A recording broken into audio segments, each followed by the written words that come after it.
Distance. That's all I've ever felt between me and Izuku over the past 2 weeks. That, and the reality sinked in. He must, even, like Uraka. We have hardly talked, maybe once or twice in the hallway. Especially when we handed in our assignment, which was actually, well, got a good mark on it. But it's like he's avoiding me. But it's probably because I've been avoiding him. I know I am.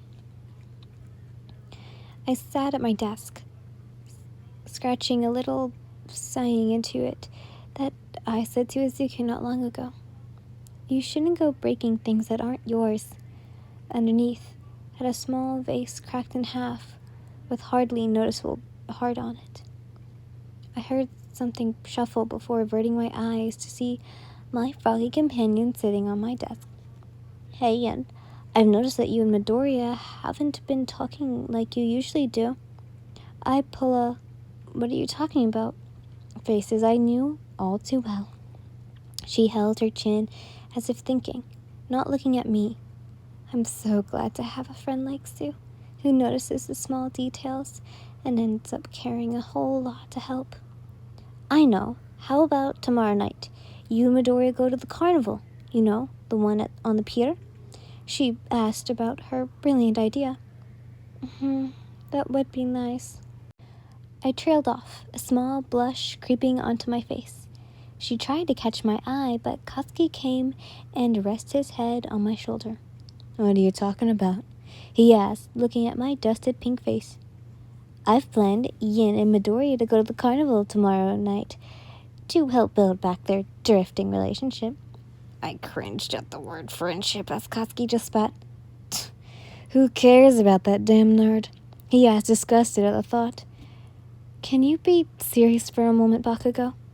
This is Yin, not you. Sue sneered at the angry kid.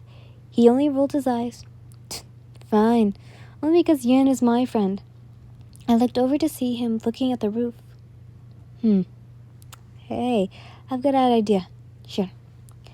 Take 11,261 yen, or $100, and buy me something nice. I told him, giving him the money. As I handed it to him, I whispered in his ear, Don't pick something kinky or I'll be writing that on your grave. I moved back and he rolled his eyes once more. Fine. He cut off by me, engulfing him in a hug. Thank you. I screeched as he looked forward. Frowned. Not a lot, leaving his face. Izuku's POV. As I walked into the classroom in the morning, the first thing I saw was pure horror to me. Was Yin blushing like an idiot while hugging Kachan? I felt my blood boil as I let out a small growl. I walked past and saw Yin open her eyes to see me. Before we made contact, we stared at each other. We were dumbfounded, maybe? As I made my way past, then to my desk, I sat down and got my books out, not wanting to look at Yin again in case I'd let myself get angry. Come on, Izuku. Remember, she's friends with Kachan. Just get over it. Time skip. As I walked off the school grounds, I saw Yin begin her walk home. I quickly called out her name, making her look up from the ground. She looks miserable even. I ran up to her, not wanting to keep this distance any longer. Plus, it would be best to break the ice now and make tomorrow less awkward. When I caught up to her, she wiped away sadness off her face and pulled a timid yet adorable face. Hi. Over time, her voice had become quieter and more pitched. Only ever so slightly, though. Very different from her cheerful, fearless personality that she had before. We stood in silence for a moment before I spoke up. Talk and walk?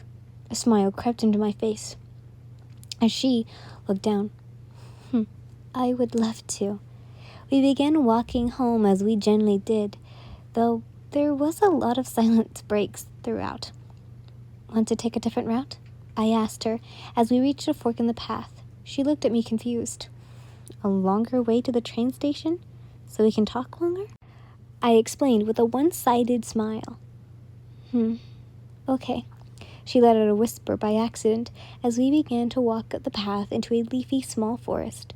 It was usually abandoned, but this way became it particular to the minimum forest in the middle of Japan, but I don't mind. Your POV. So, who have you been hanging out with while I was gone? I asked him with curiosity. Oh, Ida, mostly Uraraka, he responded. Oh, I replied, looking down to the ground, away from him. I gripped my head as I felt myself grow hot, and not from blushing. Are you okay, Anne? You look sick, Izuku asked as he moved closer towards me. Yeah? I'm fine, I said, biting my lip, feeling my eyes grow watery. Am I crying? God damn it, Yin, don't cry. My sobs began to grow louder as Izuku's voice begins to grow more muffled. I felt a strong wind begin to pick up as a single tear began falling from my face. I curled my hands into fists as I tried to stop any more tears, and Izuku grabbed me to make sure I didn't fall from the wind. I took a large breath in and slowly blew it out as I felt myself calm down. I couldn't get worked up right now. Not while he's here.